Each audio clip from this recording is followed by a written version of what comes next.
ইন্দু এবং মুকুন্দের ধর্ম আলাদা হলেও তারা ঠিকই তাদের পরিবারকে মানিয়ে বিয়ে করে ফেলে। তবে মুকুন্দ আর্মি অফিসার হওয়ায় খুব বেশি দিন তাদের একসাথে থাকা হয় না, তাকে চলে যেতে হয় তার ডিউটিতে। তখন ইন্দু হয়ে যায় একা, আর একজন আর্মি অফিসারের বউ হওয়া তো এত সহজ নয়। তো একদিকে মুকুন্দ যখন তার দেশের জন্য লড়ছিল, তখন অন্যদিকে ইন্দুও একা হাতে সব দুঃখ কষ্ট নিজের মধ্যে চেপে রেখে পুরো পরিবারকে সামলানোর লড়াই করে যাচ্ছিল। তো তাদের দুজনের জীবনের এই যে লড়াই, সেটাই তুলে ধরা হয়েছে আজকের গল্প আমার আনে, যেখানে আমরা ইন্ডিয়ার এক মেজরের জীবনের সত্য ঘটনা সম্পর্কে জানতে পারবো, যার শেষটা আপনাকেও ইমোশনাল করে দিবে। চলুন তাহলে আর দেরি না করে মূল গল্পে যাওয়া যাক। শুরুতে আমরা ইন্দু নামের একটা মেয়েকে দেখি। সে ফ্লাইটে করে কোথাও একটা যাচ্ছিল। সেখানেই জানালা দিয়ে সে সমুদ্র দেখতে থাকে আর তার হাজবেন্ডের কথাই ভাবতে থাকে। সে বলে তাদের দুজনের সম্পর্ক ঠিক এই সমুদ্র আর আকাশের মতো। এরা যেমন কখনো এক হয়ে থাকতে পারে না, এদের মধ্যে যেমন অনেক বেশি দূরত্ব, তারও নিজের হাজবেন্ডের সাথে সম্পর্কটা ঠিক এমনই। কেননা তারা বহু বছর যাবৎ লং ডিস্টেন্স রিলেশনশিপেই রয়েছে। তো এসব ভাবতে ভাবতে ইন্দু নিজের হাজবেন্ডের ছবি দেখতে থাকে। এরপরে দৃশ্য শিফট হয় আর আমরা একটা আর্মির ক্যাম্প দেখতে পাই, যেখানে সব আর্মি সোলজাররা নিজেদের পরিবারের সাথে কথা বলছিল। তারা সকলেই নিজেদের কাজে ব্যস্ত ছিল। এখানে আমরা ইন্দুর হাজবেন্ড মুকুন্দকেও দেখি। সে একজন আর্মি মেজর ছিল। সকলে যখন নিজেদের মধ্যে এনজয় করছিল, ঠিক সে সময়ই হঠাৎই তাদের ক্যাম্পে অ্যাটাক হয়। তারা কেউই এই অ্যাটাকের জন্য প্রস্তুত ছিল না, তবুও তারা নিজেদের জায়গা থেকে প্রোটেক্ট করার চেষ্টা করতে থাকে। এই সময় হঠাৎই মুকুন্দ অ্যাটাকের শিকার হয় আর অনেক বেশি আহত হয়ে পড়ে। সব সোলজাররা তখন দ্রুত তাকে ট্রিটমেন্টের জন্য নিয়ে যায়, কিন্তু দেখা যায় কিছুক্ষণ পরেই মুকুন্দ আর তার বন্ধু উঠে পড়ে। এটা দেখে তো সবাই অবাক হয়ে যায়। আসলে এটা মুকুন্দেরই প্ল্যান ছিল। সে নিজের ফেলো সোলজারদের বোঝাতে চাইছিল যে তাদের সব সময় সব পরিস্থিতিতে যুদ্ধের জন্য প্রস্তুত থাকতে হবে, আর এ কারণেই সে তাদের প্র্যাকটিস হিসেবে এই লেসনটা দিয়েছে।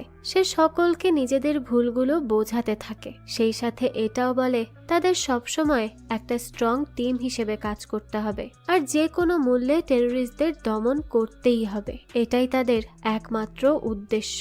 এখানে আমরা জানতে পারি মুকুন্দের প্ল্যানে তার বন্ধু বিক্রম হেল্প করেছিল। সেও একজন আর্মি অফিসার। বিক্রমও নিজের টিম নিয়ে ক্যাম্পের ভেতর চলে আসে। দেখা যায় মুকুন্দের টিমের সকলের মধ্যে অনেক ভালো সম্পর্ক ছিল। কিছুক্ষণ পরেই মুকুন্দের কাছে তার সিনিয়র কর্নেল দাভাসের ফোন কল আসে। সে তাদের এই মিশনের কমান্ডার ছিল। তো সে মুকুন্দকে জানায় আফজল গুরু নামের যে টেররিস্ট পার্লামেন্টে অ্যাটাক করেছিল তার মৃত্যু হয়েছে। তাই এখন কাশ্মীরের টেররিস্ট গ্রুপের পরবর্তী লিডার আলতাফ বাবা, যে কিনা সব সময় আন্ডারগ্রাউন্ড হয়ে থাকে, সে অবশ্যই সকলের সামনে বেরিয়ে আসবে। তাই এখন এটা মুকুন্দের টিমের জন্য একটা সুবর্ণ সুযোগ আলতাফকে শেষ করে ফেলার। এরপর মুকুন্দ নিজের টিমকে নিয়ে বেরিয়ে পড়ে। এখানে আমরা দেখতে পাই সেখানে লোকাল মানুষেরা টেররিস্টদেরকেই সাপোর্ট করত, আর তারা আর্মিদের নিজেদের শত্রু মনে করত। দুজন সোলজার ছদ্মবেশে লোকাল মানুষদের ভেতরে ছিল। তো তারা যখন আলতাফকে দেখতে পায়, তখন তারা দ্রুত মুকুন্দকে সেটা জানিয়ে দেয়। মুকুন্দ নিজের টিমকে নিয়ে সাথে সাথে আলতাফ বাবার উপর অ্যাটাক করে বসে। তারা প্রায় সফল হয়েই যাচ্ছিল, কিন্তু তখনই লোকাল মানুষেরা আলতাফকে সেভ করতে সেখানে চলে আসে। কারণ এই আলতাফরা আগে থেকে লোকাল মানুষদের ব্রেন ওয়াশ করে রেখেছে, তাই তারা আর্মিদেরকেই শত্রু মনে করে। তো তারা মুকুন্দের উপরেই পাথর ছুঁড়ে অ্যাটাক করতে থাকে। তো সাধারণ মানুষদের এভাবে আসতে দেখে মুকুন্দদের বাধ্য হয়ে পিছু হটতে হয়, কারণ তারা কখনোই সাধারণ মানুষদের উপর অ্যাটাক করতে পারবে না। তো টেররিস্টরা যে লোকাল মানুষদের ব্রেন ওয়াশ করেছিল, এখন তা তাদের কাজে লাগছে। তারা বুঝতেই পারছে না যে তারা নিজেদের মনের অজান্তেই টেররিস্টদেরকে সহায়তা করছে, তাদের সাপোর্ট করছে। তো এখানে লতিফ নামের একটা ছেলে কোনোভাবে সেই ভিড় থেকে আলতাফকে সেফলি বের করে আনে আর তাকে অন্য একটা গাড়িতে উঠিয়ে দেয়। এদিকে ক্যাম্পে ফিরে মুকুন্দের সিনিয়রের মন কিছুটা খারাপ ছিল, কেননা আজই তার এই ক্যাম্পের লাস্ট দিন ছিল, কিন্তু সে তার লাস্ট মিশনটায় সাকসেস হতে পারল না।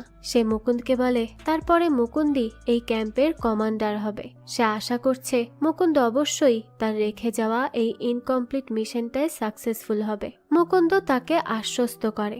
এরপর তাদের টিমের সকলে মিলে একসাথে একটা গ্রুপ ফটো তোলে। দৃশ্য চলে আসে প্রেজেন্টে। ইন্দু এতক্ষণ মুকুন্দের সেই দিনের ছবিটাই দেখছিল। এরপর সে আমাদের বলতে থাকে যে কিভাবে মুকুন্দ আর তার দেখা হয়েছিল। দৃশ্য এরপর চলে যায় পাস্টে। মুকুন্দ আর ইন্দু একই কলেজে ছিল। ইন্দু সেখানে মুকুন্দের জুনিয়র ছিল। তো কলেজের কালচারাল প্রোগ্রামে টিচার র্যাম্পওয়াকে ইন্দুরও নাম দিয়ে দেয়। ইন্দুর তো এসব বিষয়ে মোটেও ধারণা ছিল না। সে তো খুবই টম বয়স ভাবে চলাফেরা করত, কিন্তু টিচারের কথায় বাধ্য হয়ে তাকে প্র্যাকটিস রুমে যেতেই হয়। আর এখানে ইন্দুর সাথে মুকুন্দের প্রথম দেখা হয়েছিল। মুকুন্দ সেখানে সিনিয়র হিসেবে র্যাম্পের পার্টিসিপেটদের ওয়াক করতে শেখাতো, কিন্তু এখানে সে প্রথম ইন্দুকে দেখে তার ড্রেস আপ নিয়ে একটু হাসাহাসি করে। এতে ইন্দুর একটু খারাপই লাগে, কিন্তু সে কিছুই বলে না। যাই হোক, এরপর মুকুন্দ ইন্দুকে খুব ভালোভাবেই র্যাম্প ওয়াক করা শেখাতে থাকে। আর ফাইনালি দেখা যায় কম্পিটিশনের দিন ইন্দুর র্যাম্প ওয়াক খুবই ভালো হয়। সকলেই তো তার অনেক প্রশংসা করে, আর মুকুন্দ তো তার পারফরমেন্স দেখে একেবারে হা হয়ে যায়, কারণ সে তো আশাই করেনি যে এমন টম বয়স একটা মেয়ে এত সুন্দর পারফর্ম করবে, তাও দেশীয় আউটফিটে। তো সকলেই যখন ইন্দুর প্রশংসা করছিল তখন সে সমস্ত ক্রেডিট মুকুন্দকেই দেয়। এরপর থেকে ধীরে ধীরে তাদের দুজনের মধ্যে বন্ড আরো স্ট্রং হতে থাকে। মুকুন্দ ইন্দুকে নিজের ড্রিমের ব্যাপারেও জানায়। সে বলে ছোটবেলা থেকেই তার আর্মিতে জয়েন করার ইচ্ছা, কিন্তু তার মা চায় না যে সে আর্মিতে জয়েন করুক, কিন্তু তার বাবা তার পক্ষে আছে। মুকুন্দ আরও বলে যখন সে মাত্র ক্লাস 3-তে পড়তো তখন থেকেই আর্মি সোলজারদের সবকিছু তাকে অনেক বেশি অ্যাট্রাক্ট করত, আর তখন থেকেই তার মধ্যে এই স্বপ্ন বেড়ে উঠেছে। এসব শুনে তো ইন্দু মুকুন্দের উপর আরো বেশি ইমপ্রেসড হয়ে যায়। ধীরে ধীরে তারা একে অপরের প্রেমেও পড়ে। একসাথে অনেক ভালো সময় কাটাতে থাকে তারা। গল্পের এই পর্যায়ে মোজবেটের সাথে আপনাদের পরিচয় করিয়ে দিতে চাই, যার এক্সপেরিয়েন্স সত্যি অনেক মজাদার, যা আপনাকে নগদ পুরস্কার জেতার সুযোগ করে দিবে। একটি খেলা সবচেয়ে এক্সাইটিং, তা হলো প্লিঙ্কো। খেলাটির পুরো ডিটেলস বলে আপনাদের সারপ্রাইজ নষ্ট করতে চাচ্ছি না। এটি হবে আপনাদের জন্য একটি নতুন এক্সপেরিয়েন্স। আপনি যদি একজন গেম লাভার হন, মোজবেট দিচ্ছে এক্সাইটিং সব গেম অফার। মোজবেটই দিচ্ছে খেলায় খেলায় নগদ পুরস্কার জেতার সুযোগ। মোজবেটে রয়েছে বিকাশ, নগদ, রকেট, উপায় এবং অন্যান্য অনলাইন ট্রানজেকশনের মাধ্যমে দ্রুত ও সহজে আপনার টাকা ডিপোজিট ও উইথড্র করার সুযোগ। সাথে থাকছে 24 ঘন্টা কাস্টমার কেয়ার সাপোর্ট। এই প্ল্যাটফর্মটি দিচ্ছে লাইভ স্ট্রিম ম্যাচ দেখারও সুযোগ। নিচে দেয়া আমার প্রোমোকোড রিক্যাপ 999 ইউজ করে রেজিস্ট্রেশন করে ফেলুন। আপনার প্রথম ডিপোজিটে পেয়ে যাচ্ছেন এক্সাইটিং ওয়েলকাম বোনাস আর 250টি free spin. So don't miss this offer. Link pin কমেন্টে। তাহলে চলুন এবার মূল গল্পে যাওয়া যাক। এভাবেই কিছুদিন পর মুকুন্দের আর্মির সিলেকশন এক্সাম চলে আসে। ইন্দু তো মুকুন্দের জন্য অনেক প্রে করতে থাকে, আর ফাইনালি মুকুন্দ তার সিলেকশন পরীক্ষায় পাশও করে যায়। ইন্দু তো এতে অনেক বেশি খুশি হয়। এরপরই মুকুন্দ ইন্দুকে নিজের পরিবারের সাথে দেখা করাতে নিয়ে আসে, কিন্তু তার মতো ইন্দুকে মোটেও পছন্দ করে না। প্রথমত ইন্দু ছিল খ্রিস্টান, তারপরে সে মালায়ালাম ফ্যামিলির মেয়ে ছিল, আর মুকুন্দরা ছিল তামিল ফ্যামিলি। তার মা তো কিছুতেই একটা খ্রিস্টান মেয়েকে মেনে নিতে রাজি হয় না। সে ইন্দুকে ভয় দেখানোর জন্য বলতে থাকে মুকুন্দের কুণ্ডলিতে 2টো বিয়ে লেখা আছে। সে ইন্দুকে এটাও বলে যে ইন্দু যদি মুকুন্দের মতো একজন আর্মি সোলজারকে বিয়ে করে তাহলে তার সারাটা জীবন একা একাই কাটাতে হবে, আর একবার আর্মি ট্রেনিং এ গেলে তো মুকুন্দ তার সাথে দেখাও করতে আসতে পারবে না। তাই সে ইন্দুর ভালোর কথা ভেবেই এই সব বলছে। তো এত এত কথা শোনার পরেও ইন্দু মুকুন্দকে ছেড়ে যাওয়ার কথা ভাবেই না, বরং সে সিদ্ধান্ত নেয় যদি মুকুন্দ তার সাথে দেখা করতে আসতে না পারে তাহলে সেই ভিজিটর হিসেবে তার সাথে দেখা করতে চলে যাবে। তো কিছুদিন পর থেকে মুকুন্দের ট্রেনিং শুরু হয়। প্রথম থেকেই মুকুন্দ নিজের টিম মেম্বারদের প্রতি অনেক বেশি হেল্পফুল ছিল, তাই তাকে সবাই অনেক পছন্দও করত। এরপরে একদিন ভিজিটিং ডেতে ইন্দু মুকুন্দের সাথে দেখা করতে চলে আসে। তারা দুজনেই তো বেশ হ্যাপি ছিল, কিন্তু কিছুক্ষণ পরেই সেখানে মুকুন্দের মাও চলে আসে। তার মা তো ইন্দুকে সেখানে দেখেই অনেক বকাবকি করতে থাকে, কিন্তু কিছুক্ষণ পর সে নিজেকে সামলে নেয়। এরপর তারা সকলে একসাথে খাবার খায় আর এনজয় করে। মুকুন্দ তখন ইন্দুকে তাদের সম্পর্কের ব্যাপারে নিজের বাড়িতে জানাতে বলে। ইন্দুও এটা মেনে নেয়, কিন্তু তাকে কিছুটা চিন্তিত দেখায়। তো সে কেন এত চিন্তা করছে তা তো একটু পরেই আমরা জানতে পারবো। পরবর্তীতে দেখা যায় ইন্দু যখন নিজের পরিবারকে তাদের সম্পর্কের ব্যাপারে জানায়, তখন তার বাবা মুকুন্দের ব্যাপারে জিজ্ঞেস করে। আর ইন্দু যখন জানায় যে মুকুন্দ একজন সোলজার, এটা শুনেই তো তার বাবা এই সম্পর্ক মানতে মানা করে দেয়। আসলে ইন্দু এ কারণেই চিন্তিত ছিল, কেননা সে খুব ভালোভাবেই জানতো তার বাবা সোলজারদের একদম পছন্দ করে না। ইন্দুর তো এর জন্য অনেক বেশি মন খারাপ হয়ে যায়। তবুও ইন্দু মুকুন্দকে এ ব্যাপারে কিচ্ছু জানায় না। ফাইনালি মুকুন্দের ট্রেনিং কমপ্লিট হয়ে যায়। সকলেই তার প্যারেড অনুষ্ঠানে অ্যাটেন্ড করে। মুকুন্দের বাবা মা আর ইন্দু সবাই তো অনেক বেশি খুশি ছিল। মুকুন্দ এখন লেফটেন্যান্ট হিসেবে উত্তীর্ণ হয়। এরপর দৃশ্য পরিবর্তন হয় আর আমরা দেখি মুকুন্দ ইন্দুকে সারপ্রাইজ দিতে চার্চে চলে যায়। সেখানে তারা দুজন নিজেদের এঙ্গেজমেন্টও সেরে ফেলে। আজ তো তারা দুজন খুবই খুশি ছিল। তো এভাবেই দিন যায় আর কিছুদিন পরেই মুকুন্দের আবারও যাওয়ার সময় চলে আসে।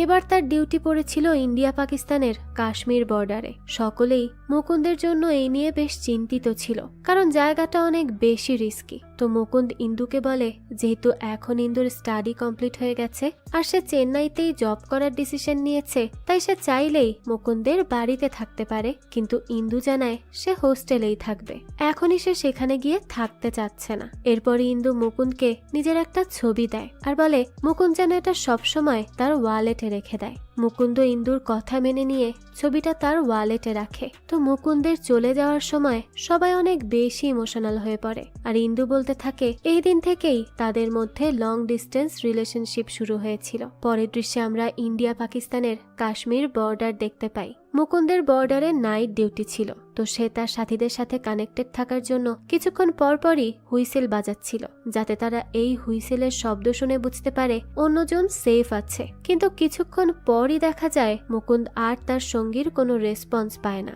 এবার তো তার চিন্তা হতে থাকে, তাই সে দ্রুত সেদিকে চেক করার জন্য যায়। আর সেখানে গিয়েই সে দেখে অফিসারের বন্দুকটা নিচে পড়ে আছে আর বর্ডারের এক জায়গায় কাঁটাতার ছেঁড়া। এটা দেখেই সে বুঝতে পারে টেরোরিস্টরা অফিসারকে মেরে তার বডিটা নিয়ে গেছে। এই ঘটনা মুকুন্দকে বেশ এফেক্ট করে। সে বুঝতে পারে এই কাজটা কত বেশি চ্যালেঞ্জিং। এরপরই আমরা এই ঘটনার 18 মাস পরের দৃশ্য দেখতে পাই। মুকুন্দ এখন অ্যাসিস্ট্যান্ট কমান্ডার হিসেবে প্রমোশন পেয়েছিল। সে একটা ক্যাম্পে তার জুনিয়রদের ট্রেনিং দিত। এদিকে ইন্দুর পরিবার মুকুন্দের পরিবারের সাথে দেখা করতে আসে। তারা জানায় ইন্দু আর মুকুন্দের সম্পর্কটা তারা মেনে নিতে পারবে না, কেননা তাদের পরিবারের কেউই মিলিটারি পছন্দ করে না। তখন ইন্দুর ভাই রেগে মেগে বলতে থাকে 2 বছর আগেই ইন্দুর পড়ালেখা কমপ্লিট হয়েছে, অথচ সেই 2 বছরে একবারও নিজের শহর ত্রিভুবনে ফিরে যায়নি, বরং চেন্নাইতেই পড়ে আছে। তো এই সময় মুকুন্দের বাবা তাদের বোঝানোর অনেক চেষ্টা করতে থাকে। আসলে তারা এত বেশি রেগে যাওয়ার কারণ হচ্ছে তারা যখন মুকুন্দের বাড়িতে আসে তখন ইন্দুও সেখানেই ছিল। তো বোঝাই যায় ইন্দু তাদের সাথে বেশ ভালোই মেলামেশা করে, যা তার পরিবার একেবারেই মেনে নিতে পারেনি। তাই তারা তাদেরকে এত কথা শোনাতে থাকে। মুকুন্দের ফ্যামিলি তাদেরকে অনেক বোঝানোর চেষ্টা করলেও তারা কোনোভাবেই তাদের কথা শুনতে রাজি ছিল না। আসলে ইন্দু গত রাতে নিজের হোস্টেল থেকে মুকুন্দের বাড়িতে এসেছিল তার ফ্যামিলির সাথে টাইম স্পেন্ড করতে। কিন্তু ইন্দুর বাবা আর ভাই তো ভাবতে থাকে হয়তো ইন্দু এই 2 বছর যাবৎ মুকুন্দের বাড়িতেই থাকে। ইন্দু তাদের সবকিছু খুলে বলতে চায়, কিন্তু তারা ইন্দুরও কোনো কথা শোনে না আর সেখান থেকে চলে যায়। আর ইন্দুকেও তাদের সাথে নিজের বাড়ি ফিরতে হয়। অন্যদিকে মুকুন্দ যখন এই ব্যাপারে জানতে পারে সে তো অনেক বেশি রেগে যায়। সে সাথে সাথে ইন্দুকে ফোন করে আর বলতে থাকে যে ফ্যামিলি থেকে একজন মিলিটারি অফিসারকে সম্মান করা হয় না, সে কখনোই ওই ফ্যামিলিতে বিয়ের প্রস্তাব নিয়ে যাবে না। ইন্দু তো তাকে সবকিছু বোঝানোর অনেক চেষ্টা করে, কিন্তু মুকুন্দ তার কোনো কথা শুনতেই রাজি হয় না। এমনকি সে ইন্দুর সাথে ব্রেকআপও করে নেয়। ইন্দু তো এতে অনেক বেশি দুঃখ পায়। এদিকে ইন্দুর ফ্যামিলি অন্য কোথাও তাকে বিয়ে দিতে চাইছিল। তখন ইন্দু তাদের জানায় তার সাথে মুকুন্দের অলরেডি এঙ্গেজমেন্ট হয়ে গেছে আর সে নিজেকে একজন আর্মির ওয়াইফ হিসেবে মেনেও নিয়েছে আর সারাটা জীবন সে তার ওয়াইফ হয়েই বেঁচে থাকতে চায়। একথা বলে ইন্দু সেখান থেকে চলে যায়। এসব শুনে তার পরিবারেরও আর কিছুই বলার থাকে না। এভাবেই কেটে যায় বেশ কিছুদিন। একদিন হঠাৎই মুকুন্দ তার বাড়িতে চলে আসে। সে ইন্দুর বাবার কাছে ইন্দুকে বিয়ে করার প্রস্তাবও দেয়। নিজের মেয়ের খুশির জন্য ইন্দুর বাবাও এবার তাদের সম্পর্কটা মেনে নেয়। সেই সাথে এটাও এক্সপ্লেইন করে যে কেন সে তাদের সম্পর্কের এগেনস্টে ছিল এতদিন।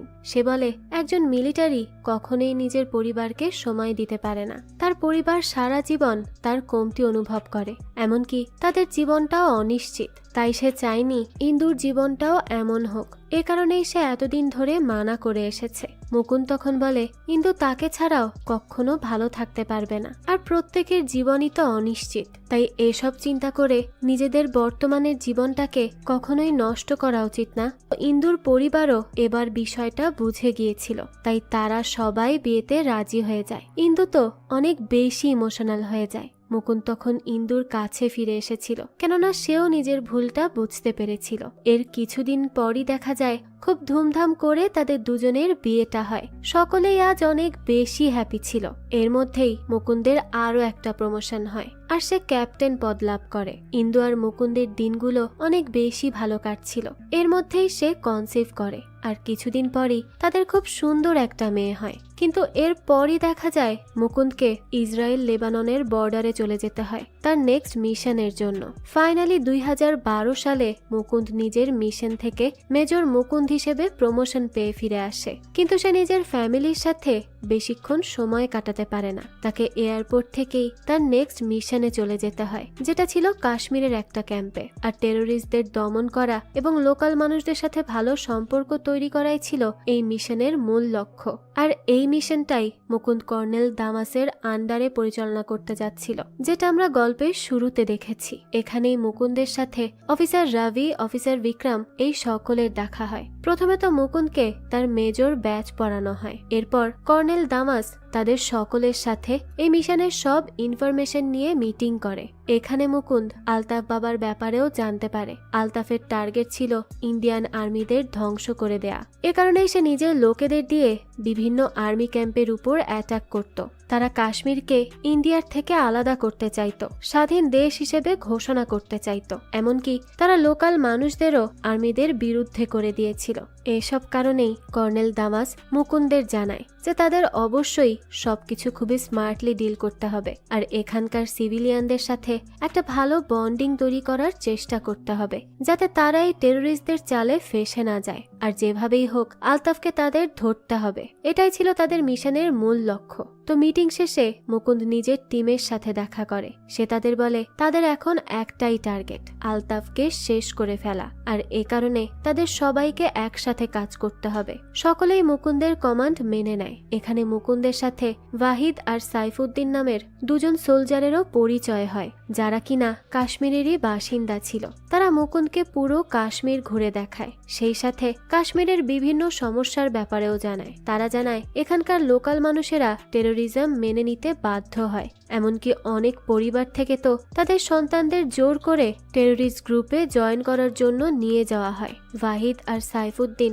মুকুন্দকে বিহান ক্যাম্প নামের একটা ক্যাম্পও দেখায়, যেখানে কিনা সেই ছেলেগুলো থাকতো যারা আর্মিতে জয়েন করতে চায় অথবা একটা সাধারণ জীবন কাটাতে চায়। এরপর তারা আলতাফের বাড়িতেও যায়, যেখানে আলতাফের বাবার সাথে তাদের দেখা হয়। মুকুন্দ তাকে বোঝানোর অনেক চেষ্টা করে আর বলে তিনি যেন নিজের ছেলেকে এসব টেরোরিজম ছড়ানো বন্ধ করতে বলে। কিন্তু আলতাফের বাবা তো উল্টো তাকে বলতে থাকে যে আলতাফ কোনো টেরোরিস্ট নয়, বরং সে তো একজন ফ্রিডম ফাইটার। সে তাদের স্বাধীনতার জন্যই লড়াই করছে। সে তো মুকুন্দকে এটাও বলে মুকুন্দের মতো আর্মিরা কাশ্মীর ছেড়ে চলে গেলেই সবকিছু বদলে যাবে। জবাবে মুকুন্দ বলে আর্মিরা একদিন অবশ্যই কাশ্মীর ছেড়ে চলে যাবে, তবে এটা সেদিন হবে যেদিন আলতাফের মতো লোকেরা কাশ্মীরে টেরোরিজম ছড়ানো বন্ধ করবে। পরের দৃশ্যে আমরা আলতাফকে দেখি। সে ছোট ছোট বাচ্চা ছেলেদের টেরোরিজমের জন্য ট্রেনিং দিচ্ছিল। সে বলে তাদের অবশ্যই আফজালের মৃত্যুর প্রতিশোধ নিতেই হবে। এখানে আমরা লতিফ নামের সেই ছেলেটাকেও দেখতে পাই, যে কিনা আলতাফকে একবার সেভ করেছিল। আলতাফ ওই ছোট ছোট বাচ্চাদের বন্দুক চালানোও শেখায়, এমনকি তাদের মাথায় টেরোরিজম বিষয়টা খুব ভালোভাবেই প্রবেশ করিয়ে দেয়। অন্যদিকে মুকুন্দের পরিচিত এক লোক তাকে জানিয়ে দেয় আলতাফ এখন কোথায় লুকিয়ে আছে, আর সে নিজের পরবর্তী মিটিং কোথায় করতে যাচ্ছে। মুকুন্দ তখন কর্নেল দামাসকে এই বিষয়টা জানায় আর তাদের নেক্সট অ্যাটাকের প্ল্যান করতে থাকে। কর্নেল তাকে জিজ্ঞেস করে মুকুন্দ কি করে এসব ইনফরমেশনের ব্যাপারে এতটা শিওর হয়েছে। মুকুন্দ জানায় এখানে 5 জন লোকাল মানুষের সাথে তার খুবই ভালো সম্পর্ক হয়েছে, আর তারা আর্মিদের সাপোর্টও করে। তাদের মধ্যে একজন মুকুন্দকে এই ইনফরমেশন দিয়েছে। কর্নেল তখন মুকুন্দকে লোকালদের ব্যাপারে সাবধানে থাকতে বলে। মুকুন্দ তখন জানায় এই কয়জনের উপর তার সম্পূর্ণ বিশ্বাস আছে, তারা তাকে বিট্রে করবে না। এরপরই মুকুন্দ নিজের টিমকে নিয়ে পরবর্তী অ্যাটাকের প্রস্তুতি নিতে থাকে। সে তাদের জানায় তাদের আজকের টার্গেট আলতাফ বাবা। তারা শহরে ঢুকেই তাদের টার্গেট করা বাড়ির আশেপাশে সমস্ত প্রস্তুতি নিয়ে নেয়। মুকুন্দ আর বিক্রম একটা গাড়ির ভেতরে লুকিয়ে থেকে নিজের টিমের সাথে কানেক্টেড ছিল। বাইরে থেকে তাদের স্পাই সোলজাররা তাদের সমস্ত ইনফরমেশন জানাচ্ছিল। মুকুন্দ সেই স্পাই সোলজারদের বলে যতক্ষণ পর্যন্ত তারা শিওর না হবে এই ব্যক্তি আলতাফ, তারা যেন ততক্ষণ পর্যন্ত কোনো শুট না করে। আসলে তারা কেউই আলতাফকে সামনে থেকে এখন পর্যন্ত দেখেনি। তো কিছুক্ষণ পরই দেখা যায় আব্বাস নামের একজন ব্যক্তি সেখানে আসে। সে সেখানে উপস্থিত সকল লোকেদের আইডেন্টিটির ব্যাপারে শিওর হতে এসেছিল। সে একে একে সবার ইন্টারভিউ নিচ্ছিল। মুকুন্দ সেই রুমের ভেতরের সবকিছু শুনতে পায়। কিছুক্ষণ পরেই সেখানে একটা গাড়ি চলে আসে। মূলত এই গাড়িতেই আলতাফ বাবা সেখানে আসে। এদিকে তারা যখন সকলের ইন্টারভিউ নিচ্ছিল তখন একটা ছেলে নিজের পরিচয় দেওয়ার সময় বলে তার বাবা একজন ফাইটার ছিল। এ কথা শুনেই আলতাফের তার উপর সন্দেহ হয়, কেননা তাদের দলের কেউই কখনো নিজেদের ফাইটার বলতো না, তারা জিহাদি নয়তো শহীদ বলতো। আলতাফ বুঝতে পারে সে কোনো স্পাই। মূলত এরা মুকুন্দের টিমের ছিল, আর তাদের মাধ্যমেই মুকুন্দ বাইরে থেকে সবকিছু শুনতে পাচ্ছিল। তখনই সেখানে আব্বাস আলতাফের নাম ধরে সম্বোধন করে, আর সেই সময় মুকুন্দ আর তার টিম নিশ্চিত হয়ে যায় সেই ঘরেই আলতাফ বাবা রয়েছে। তখন তারা দ্রুত নিজের টিমকে নিয়ে অ্যাটাকের জন্য অগ্রসর হয়। এদিকে আলতাফ সেখানে উপস্থিত সকলের শার্ট খুলতে বলে। এখানে আমরা জানতে পারি সেই ছেলেদের মধ্যে মোট 5 জন ছিল মুকুন্দের দলের স্পাই। আলতাফ তো এটা দেখে অনেক রেগে যায়, আর তাদেরকে শুট করতেই যাবে তখনই মুকুন্দ নিজের টিম নিয়ে তাদের উপর অ্যাটাক করে বসে। এখানে 2 টিমের মধ্যেই অনেক ফাইট হয়। বিক্রম মুকুন্দকে জানায় আব্বাসের সাথে 4 জন ব্যক্তি পালিয়ে যাচ্ছে। তারা একে একে সকল টেরোরিস্টকে মেরে ফেলতে থাকে, কিন্তু আলতাফ কোনোভাবে সেখান থেকে পালিয়ে যায়। মুকুন্দ আর তার টিমও আলতাফের পিছু করতে থাকে। এর মধ্যেই লোকাল মানুষেরা ইট পাথর নিয়ে সেখানে চলে আসে। মুকুন্দরা আগে থেকেই পুলিশদের খবর দিয়ে রেখেছিল। পুলিশরা সেখানে এসে লোকালদের কন্ট্রোল করতে থাকে। মিশন কমপ্লিট করতে তাদের রাত থেকে ভোর হয়ে যায়। লোকাল মানুষেরা আরো বেশি উত্তেজিত হয়ে পড়ে। মুকুন্দের টিম তখন কোনোভাবে তাদের কন্ট্রোল করার চেষ্টা করতে থাকে। এই সুযোগেই আলতাফ পালিয়ে যায় আর চলে যায় একটা আপেল বাগানের মধ্যে। মুকুন্দ আর বিক্রমও তার পিছু করতে করতে সেখানে চলে আসে। আলতাফ তখন লুকিয়ে লুকিয়ে তাদের উপর ফায়ার করতেই থাকে। তখনই মুকুন্দ বিক্রমকে কিছুক্ষণের জন্য ফায়ারিং বন্ধ করতে বলে, কেননা তার হিসাব মোতাবেক খুব দ্রুতই আলতাফের গোলা বারুদ শেষ হয়ে যাবে, আর যখন এটা হবে তখনই তারা আলতাফের উপরে অ্যাটাক করবে আর তাকে শেষ করে দিবে। তো এখানে একটা রহস্য রিভিল হয়। লাতিফ আসলে মুকুন্দের দলের হয়েই কাজ করত। মুকুন্দ যখন সেই বিহান ক্যাম্পে গিয়েছিল তখনই লাতিফের সাথে তার প্রথম দেখা হয়, আর সেই বিহান ক্যাম্প থেকে ওই 5 জন ছেলেকে স্পাই হিসেবে কাজ করার জন্য পাঠিয়ে দেয়। লাতিফ আলতাফের বিশ্বাস অর্জন করার জন্যই প্রথমবার তাকে বাঁচিয়েছিল। পরবর্তীতে সেই মুকুন্দের সাথে প্ল্যানিং করে আলতাফকে সেই বাড়িতে পাঠিয়েছিল।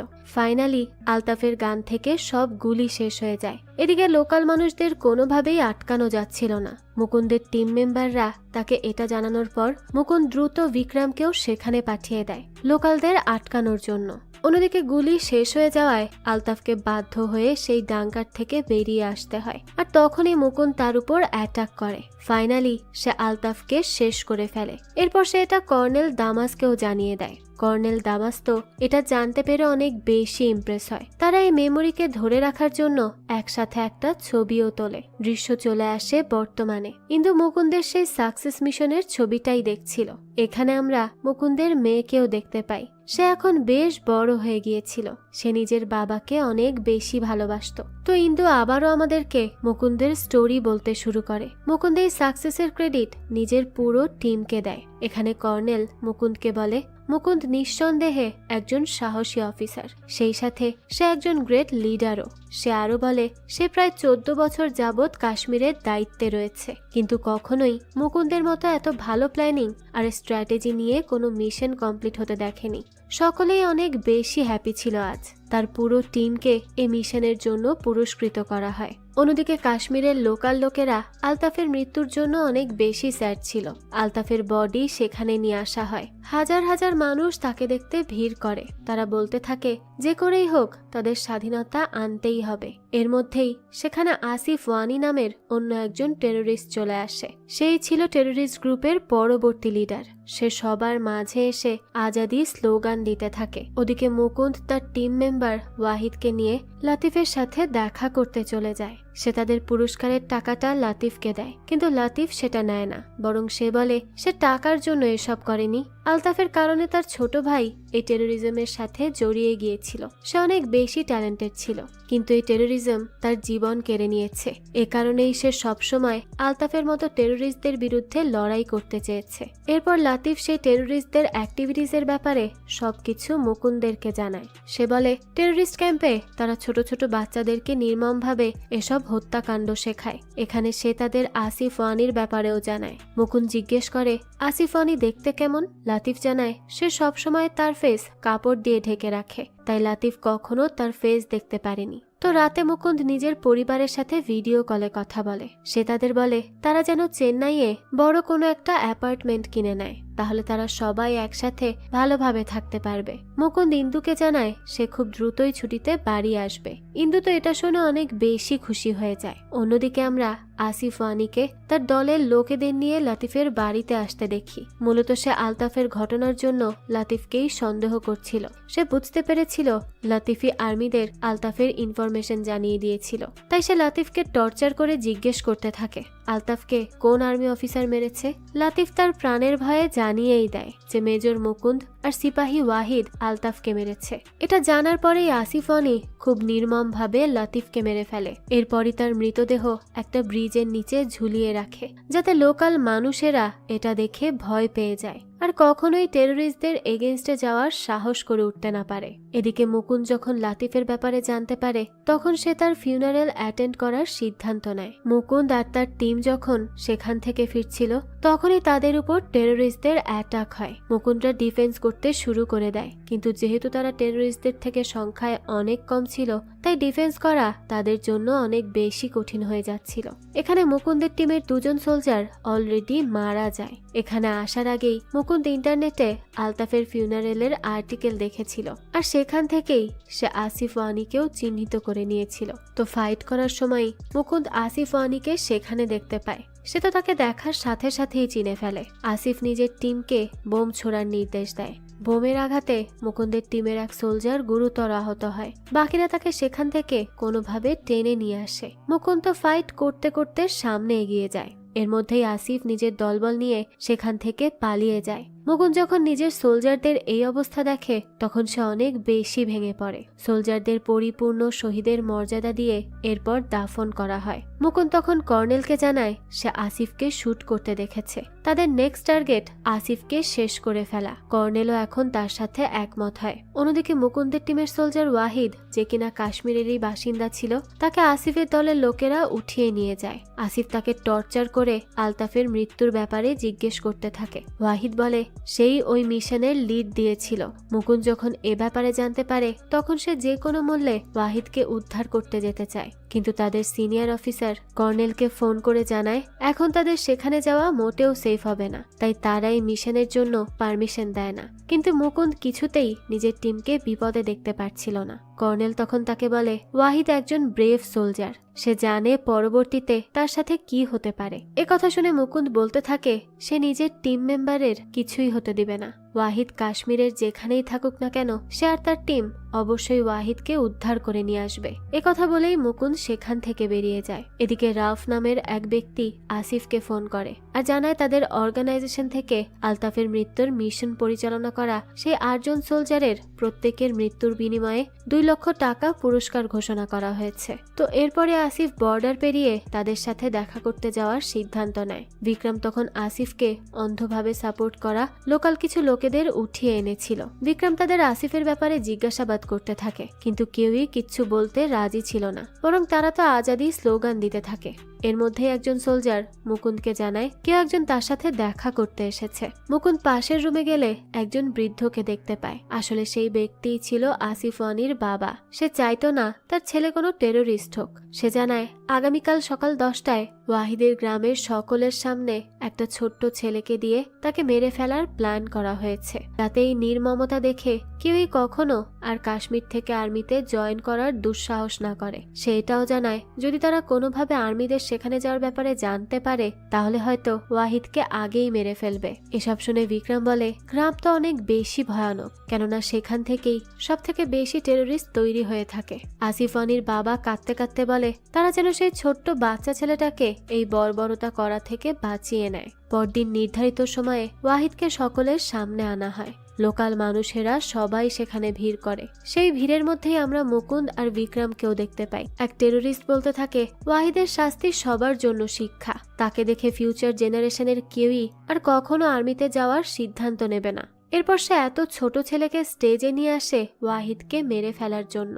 সে একটা ডামির মাধ্যমে তাদের দেখায় কিভাবে ওয়াহিদকে তার মেরে ফেলতে হবে। সে ওয়াহিদের মাথা থেকে তার দেহ আলাদা করে দিতে বলে। সেই ছেলেটা এমনটা করতে বেশ ভয় পাচ্ছিল, কিন্তু সকলে বারবার তাকে ওয়াহিদকে মেরে ফেলতে বলছিল। তো যখন সে তলোয়ার উঠিয়ে ওয়াহিদকে আঘাত করতেই যাবে, ঠিক তখনই বিক্রম শুট করে তার অস্ত্রটা হাত থেকে ফেলে দেয়। এরপর বাকি টিম মেম্বাররা কোনোভাবে ওয়াহিদকে সেভ করে আর সেখান থেকে নিয়ে যেতে থাকে। এখানে টেরোরিস্টদের সাথে মুকুন্দের দলের অনেক ফাইট হয়, কিন্তু সেই লোকাল লোকেরা আর টেরোরিস্টদের সংখ্যা তাদের থেকে অনেক বেশি ছিল। মুকুন্দ শুধু নিজের সেই 7 জন টিমকে নিয়েই সেখান থেকে চলে গিয়েছিল ওয়াহিদকে বাঁচানোর জন্য।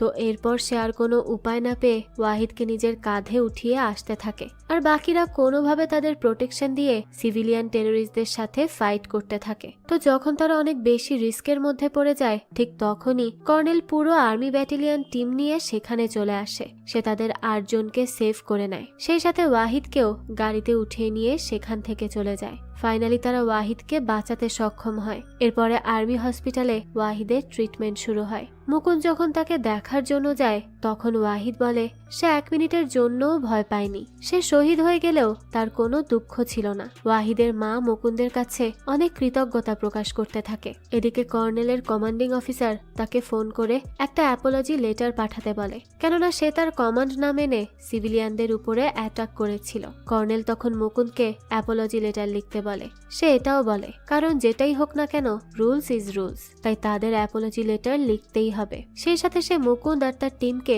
কিছুদিনের জন্য ব্রেকে পাঠায়। সে মুকুন্দকে বলে এই কয়দিন তারা যেন কাশ্মীরের সিভিলিয়ানদের সাথে একটা ভালো বন্ডিং তৈরি করার চেষ্টা করে। মুকুন্দ এটা মেনে নেয়। এরপর সে আর তার টিম সেখানের বাচ্চাদের স্কুলে পড়ানো শুরু করে দেয়। মুকুন্দের পড়ানোর স্টাইল দেখে তো তার টিমের 7 জন সোলজার মিটি হাসতে থাকে। মুকুন্দ তাদেরকে কোনোভাবে সেখান থেকে ভাগিয়ে দেয়। তারা সকলে এই কাজ বেশ এনজয় করছিল, সকলেই অনেক বেশি হ্যাপিও ছিল। এর মধ্যেই মুকুন্দের টিম মেম্বার যোগিন্দারের একটা অ্যাওয়ার্ডে নাম চলে আসে। সে সব ক্রেডিট মুকুন্দকেই দিয়ে দেয়, কিন্তু মুকুন্দ বলে যোগিন্দার আব্বাসকে শুট করেছিল, তাই সে এটা ডিজার্ভ করে। যোগিন্দার বলে মুকুন্দের মতো একজনকে টিম লিডার হিসেবে না পেলে সেটা কখনোই অ্যাচিভ করতে পারত না। এভাবে বেশ হ্যাপিলি তাদের দিনগুলো কাটতে থাকে। তারা বিভিন্ন উন্নয়নমূলক কাজও সেখানে করতে থাকে। এরপর মুকুন্দ তাদের কোম্পানিতে আসা জুনিয়র অফিসারদের ট্রেনিং দিতে শুরু করে। এই সময়ে ভুলবশত গান লোড করতে গিয়ে একজন জুনিয়র মুকুন্দের গায়ে শুট করে দেয়। সেই সময় মুকুন্দকে দ্রুত ডিস্ট্রিক্ট হসপিটালে নিয়ে যাওয়া হয়, কিন্তু সেখানে পর্যাপ্ত চিকিৎসার ব্যবস্থা না থাকায় মুকুন্দের টিম মেম্বাররা তাকে মিলিটারি হসপিটালে শিফট করতে চায়। কিন্তু মুকুন্দ বলে যদি তাকে মিলিটারি হসপিটালে শিফট করা হয় তাহলে সবাই সেই জুনিয়র অফিসারের ব্যাপারটা জেনে যাবে, আর তাকে এই ভুলের জন্য কঠিন শাস্তি পেতে হবে, যেটা মুকুন্দ মোটেও চায় না। তাই সে নিজের টিমকে বলে তারা যেন মুকুন্দকে চেন্নাইয়ে কোনো একটা ভালো প্রাইভেট হসপিটালে পাঠায়। তারাও এটা মেনে নেয়। তো এরপরই মুকুন্দকে ট্রিটমেন্টের জন্য পাঠিয়ে দেওয়া হয়, যেখানে ইন্দুর বাবা মুকুন্দের অপারেশন করে। ফাইনালি তার অপারেশন সাকসেসফুলি কমপ্লিট হয়। জ্ঞান ফেরার পর মুকুন্দ ইন্দুর বাবাকে সেখানে দেখে। তিনি বলে একটুর জন্য সিরিয়াস কিছু হওয়া থেকে মুকুন্দ বেঁচে গিয়েছে। মুকুন্দ তখন তাকে জিজ্ঞেস করতে থাকে এসবের কারণেই কি সে নিজের মেয়ের বিয়ে কখনো একজন সোলজারের সাথে দিতে চায়নি। ইন্দুর বাবা তখন বলে সে নিজেও আর্মি ক্যাম্পের একজন ডক্টর ছিল, আর সে সোলজারদের এসব পেইন দেখেছে। কিন্তু যখন মুকুন্দ ইউনিফর্ম পরে তাদের বাড়িতে বিয়ের প্রপোজাল নিয়ে এসেছিল, তখন সেই ইউনিফর্মের সম্মান রক্ষার্থেই তাকে ফিরিয়ে দিতে পারেনি। একথা বলে ইন্দুর বাবা সেখান থেকে চলে যায়। অসুস্থ থাকায় মুকুন্দকে কিছুদিনের জন্য রেস্ট নিতে ছুটি দেওয়া হয়। বাড়ি ফেরার পরই মুকুন্দ ইন্দুর থেকে নিজের আঘাত লুকানোর অনেক চেষ্টা করতে থাকে, কেননা ইন্দু সবসময় তাকে বলেছে সে মুকুন্দের থেকে দূরে থাকতে পারবে, কিন্তু মুকুন্দকে সবসময় সেফ থাকতে হবে। তবে ইন্দু মুকুন্দের আঘাতটা দেখেই ফেলে। সে তো অনেক বেশি কাঁদতে থাকে। তখন মুকুন্দ কোনোভাবে ইন্দুকে শান্ত করে। এরপর সে তাকে প্রমিস করতে বলে যদি কখনো তার কিছু হয়ে যায় তাহলে ইন্দু যেন মোটেও এভাবে কান্না না করে, সে যেন স্ট্রং থাকে। এরপরই মুকুন্দ নিজের পরিবারের সাথে বেশ ভালো কিছু সময় কাটায়। এর কিছুদিন পরই তারা আবারও কাশ্মীরে ব্যাক করার সময় চলে আসে। মুকুন্দের মেয়ে তাকে বলে সে যেন তার জন্মদিনে অবশ্যই বাড়ি আসে। মুকুন্দ নিজের মেয়েকে প্রমিস করে যে সে অবশ্যই আসবে। সকলেই তো অনেক বেশি ইমোশনাল হয়ে পড়ে। মুকুন্দ এরপর আবারও তার ক্যাম্পে চলে যায়। তখন কর্নেল তাদের সকলকে জানায় খুব দ্রুতই কাশ্মীরে ইলেকশন অনুষ্ঠিত হতে যাচ্ছে, আর এই ভোট যেন সুষ্ঠুভাবে অনুষ্ঠিত হয় সেই রেসপন্সিবিলিটি মুকুন্দের উপরেই পড়ে। এটা অনেক বড় একটা রেসপন্সিবিলিটি ছিল, কেননা টেরোরিস্টদের প্ল্যান ছিল যে কোনোভাবে এই ইলেকশন বন্ধ করে দেয়া, কারণ তারা চাইতো কাশ্মীর যেন পুরোপুরি পাকিস্তানের আওতায় চলে আসে। তাই তারা ইন্ডিয়ার কাশ্মীরের অংশে কখনোই ইলেকশন হতে দিতে চাইতো না। আর এবারও তারা এমন কিছু করারই প্ল্যান করেছে। আর এইবার এই দায়িত্ব পেয়েছে আসিফ ওয়ানি। একদিকে আসিফ ওয়ানি নিজের অ্যাটাকের প্রস্তুতি নিতে থাকে, অন্যদিকে মুকুন্দ নিজের টিম নিয়ে সুষ্ঠুভাবে ভোট অনুষ্ঠিত করার প্রস্তুতি নিতে থাকে। এর মধ্যেই দেখতে দেখতে মুকুন্দের মেয়ের বার্থডেও চলে আসে। সে ভিডিও কলেই তখন নিজের মেয়েকে উইশ করে, কারণ এই অবস্থায় তার পক্ষে যাওয়া সম্ভব নয়। এরপরই তারা বিভিন্ন টেরোরিস্টদের দলে অ্যাটাক করে আর তাদের শেষ করে দিতে থাকে। এরপর তারা আসিফ ওয়ানির ওয়ান্টেড পোস্টার সব জায়গায় টানিয়ে দেয়, আর তার বিনিময়ে 15 লাখ টাকা পুরস্কারও নির্ধারণ করে। তারা সব জায়গায় আসিফ ওয়ানিকে খোঁজার মিশন শুরু করে। এদিকে কাশ্মীরের বিভিন্ন প্রদেশে সুষ্ঠুভাবে ভোটের প্রচারণা শুরু হতে থাকে। এভাবে দেখতে দেখতে 11 এপ্রিল চলে আসে। সেদিন মুকুন্দের জন্মদিন ছিল। ইন্দু আর মুকুন্দের মেয়ে ঠিক রাত 12টায় তার জন্য কেক নিয়ে ভিডিও কলের অপেক্ষা করতে থাকে, কিন্তু মুকুন্দের তরফ থেকে কোনোই ফোন কল আসে না। তারা তো তখন ফাইটে ব্যস্ত ছিল, ফোন করবেই বা কি করে। তো প্রায় রাত 2টার দিকে মুকুন্দ তাদেরকে ফোন করে। সে তো নিজের বার্থডের কথা ভুলেই গিয়েছিল। মুকুন্দ জানায় সে খুব দ্রুতই পরবর্তী ছুটিতে বাড়িতে ফিরে আসবে। তো ফাইনালি সুষ্ঠুভাবে ভোট সম্পন্ন হয়। সেখানে রেকর্ড সংখ্যক ভোটার ইলেকশনে অংশগ্রহণ করে। তো মুকুন্দরা যখন নিজেদের এই উইনিং সেলিব্রেট করছিল, ঠিক তখনই ভোটের ব্যালট পেপার নিয়ে যাওয়া গাড়ির উপরে টেরোরিস্ট অ্যাটাক হয়। তারা পুরো গাড়ি বোম দিয়ে উড়িয়ে দেয়, এমনকি সেখানে থাকা সকল সিভিলিয়ানদেরও মেরে ফেলে। এই খবর পাওয়ার সাথে সাথে মুকুন্দ দ্রুত সেখানে পৌঁছায়। সেখানে গিয়ে সে দেখতে পায় সেই সব পরিবার আহাজারি করছিল যাদের এই টেরোরিস্ট অ্যাটাকে মৃত্যু হয়েছিল। টেরোরিস্টরা সকল ভোট পেপার পুড়িয়ে দিয়েছে। মুকুন্দ এসব দেখে বেশ ভেঙে পড়ে। তাদের সব কষ্টে পানি ঢেলে দিয়েছে টেরোরিস্টরা। তো এরপর সে রাতে ইন্দুর সাথে কথা বলে আর নিজের মাইন্ড ফ্রেশ করার ট্রাই করে, কারণ এইসব সে নিতে পারছিল না। তো পরদিন যখন সে খাবার খাচ্ছিল, তখনই ওয়াহিদ এসে তাকে জানায় যে আসিফ ওয়ানি রাজপাত গ্রামে আছে, আর সে যেই বাড়িতে আছে সেখানে সে অনেক মানুষকে জিম্মি করে নিয়েছে। এ কথা শুনে মুকুন্দ দ্রুত নিজের কমান্ডিং অফিসারের থেকে অ্যাটাকের পারমিশন নিয়ে নেয়। এরপরই সে নিজের টিম সহ ফুল ফোর্স নিয়ে দ্রুত সেখানে যাওয়ার প্রস্তুতি নিতে থাকে। ফাইনালি তারা নিজেদের নেক্সট মিশনের জন্য বেরিয়ে পড়ে। সকলেই জানতো এটা অনেক বেশি রিস্কের একটা মিশন হতে যাচ্ছে, হয়তো এটাই হতে পারে তাদের জীবনের শেষ মিশন। সকলেই তাদের নিজেদের মধ্যে সাহস যোগাতে থাকে আর একে অপরকে মোটিভেট করতে থাকে। এরপর তারা সে স্থানে পৌঁছে যায়। প্রথমে তো মুকুন্দ আসিফের বাবার সাহায্যে আসিফকে জানায় যে সে যেন সেখান থেকে বেরিয়ে এসে সারেন্ডার করে, তারা তার কোনো ক্ষতি করবে না। কিন্তু আসিফ তো এসব কিছুই মানে না। উল্টো সে বলতে থাকে যদি কোনো সোলজার ভেতরে আসার চেষ্টা করে তাহলে সে বোম মেরে এই পুরো জায়গাটা উড়িয়ে দেবে, এতে করে সব লোকাল মানুষেরাও মারা যাবে। মুকুন্দ তো এটা কখনোই হতে দিতে পারত না, তাই সে সিভিলিয়ানদের সেখান থেকে ধীরে ধীরে সরাতে শুরু করে। সে সাধারণ মানুষদের জীবন বাঁচানোর জন্য নিজের জীবনের ঝুঁকি নিয়ে অ্যাটাকের সিদ্ধান্ত নেয়। রাতে তারা সেই বাড়িতে অ্যাটাক করে বসে আর এখানে টেররিস্টদের সাথে তার টিমের প্রচন্ড ফাইট শুরু হয়। মুকুন্দের টিম ধীরে ধীরে ওই জিম্মিদের সেখান থেকে সেফলি বের করতে শুরু করে। এর কিছুক্ষণ পরই কর্নেল মুকুন্দকে ফিরে আসতে বলে, কেননা জিম্মিদের কথা অনুযায়ী আর বেশিক্ষণ সেখানে থাকা মুকুন্দের জন্য মোটেও নিরাপদ হবে না। কিন্তু মুকুন্দ তো বাকিদের জীবন ঝুঁকিতে ফেলে মোটেও এভাবে ফিরতে চাইছিল না, তাই সে সামনে এগিয়ে যাওয়ার সিদ্ধান্ত নেয়। বিক্রমও মুকুন্দের সাথে যাওয়ার সিদ্ধান্ত নেয়। এরপর বিক্রম আর মুকুন্দ উপর তলায় চলে যায়। সেখান থেকেও তারা বাকি জিম্মিদের উদ্ধার করে, কিন্তু এই সময়ই বিক্রমের বুকে টেররিস্টরা শুট করে দেয় আর বিক্রম সেখানেই মারা যায়। মুকুন্দ তো এটা দেখে অনেক বেশি কষ্ট পায়, কিন্তু তবুও সে থেমে যায় না। সে সেখানে একটা গ্রেনেড ছুঁড়ে মারে আর ধীরে ধীরে সামনের দিকে অগ্রসর হয়। ফাইনালি মুকুন্দ আসিফকে খুঁজে পায়। এখানে তার সাথে আসিফের অনেক ফাইট হয়। শেষ পর্যন্ত মুকুন্দ আসিফকে মেরেই ফেলে, কিন্তু এসবের মধ্যে তারও গুলি লেগে যায়। এরপরই মুকুন্দ সেই বাড়ি থেকে বাইরে বেরিয়ে আসে। এরপর সে পুরো টিমকে এই ভিক্টরির ব্যাপারে জানায়। সকলেই তো অনেক বেশি খুশি হয়ে যায়, কিন্তু এই সময় হঠাৎ করে মুকুন্দ সামনের দিকে ঢলে পড়ে। সকলেই তো এটা দেখে পুরোপুরি শকড। সবাই তখন দ্রুত মুকুন্দের দিকেই এগিয়ে আসতে থাকে, আর তারা এসেই দেখতে পায় মুকুন্দ অনেক বেশি আহত হয়েছে আর তার বুকে গুলি লেগেছে, কিন্তু সে তখনও বেঁচে ছিল। তাই তারা দ্রুত তাকে তাদের ট্রিটমেন্ট ভ্যানে নিয়ে আসে। মুকুন্দের টিমের বাকিরা তো অনেক বেশি কাঁদতে থাকে। মুকুন্দ কিছু একটা বলার জন্য নিজের টিমের একজন সোলজারকে তার কাছে ডাকে, আর এরপরেই মুকুন্দ সেখানেই মারা যায়। পরদিন সকালে ইন্দুর ভাই এসে তাকে এই নিউজ জানায়। ইন্দু তো কিছুতেই এটা মানতে চাইছিল না, তাই সে সাথে সাথে মুকুন্দের নাম্বারে ফোন করে, আর সেখান থেকে তাকে জানানো হয় মুকুন্দ সত্যি সত্যিই মারা গেছে। ইন্দু তো এই কথা শুনে অনেক বেশি ভেঙে পড়ে। আসলেই এই কষ্ট সহ্য করার মতো নয়। এরপর দেখা যায় মুকুন্দ আর বিক্রমকে পুরো সম্মানের সাথে শহীদের মর্যাদা দেওয়া হয়। মুকুন্দের বডি যখন তার বাড়িতে আনা হয় তখন ইন্দু মোটেও কান্না করে না, কেননা মুকুন্দ তাকে বলেছিল যদি সে কখনো শহীদ হয়ে যায় তবে ইন্দু যেন